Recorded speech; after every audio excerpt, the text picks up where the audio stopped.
تر شرط و شرایط خوب کردن در کار، شرط و شرایط مقصد خدمت کردن و لباس و تامینات لباسی و تامینات خوراک سر وقت و با خوراکای سرغذا با فکر من از یک طرف سالش هم وقتش هم کم کنی خوبه. شاید اکنون در مابین 6 ماه و یک سال نه اونقدر چیزا یاد گیرن، که از همه خوبتر و شرط و شرایط مقصد کنترل با گفته روسو کنترل بسیارتر باشد، خوبتر که از جانب مقصد با گفته مردم دنبالو نه اومدگی رو غم نزنن، با فکرم بسیارتر میروند. حاضر هم رفته ایستادم، بعد اگر با کنترل خوبتر باشد بسیارتر.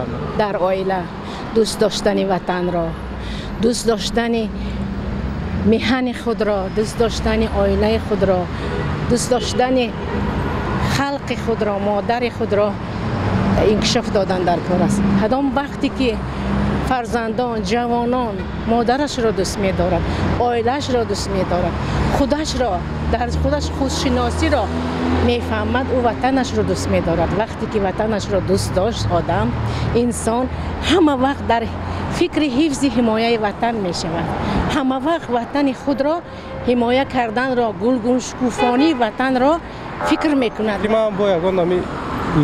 لگوت یعنی که امتیاز یکون کمک میکردن، مثلا خیلی کردست هم میدونیم، یکون معاش میدادن، خیلی کم هم باشه همی سالداتو دا، خیلی حالی هم بسیارش با خواهش خودش رفته است، چند پیش نه بسیار شدگی خیلی باز هم ذوق میکردن جوانو برای خدمت رفتن. خدا دخترو میفتن که کسی که خدمت نکرده باید نگود نیه، آوازی کسی که رسیه نره میگن نگود نیه، که خدمتشون نمیکنن که رسیه نیست.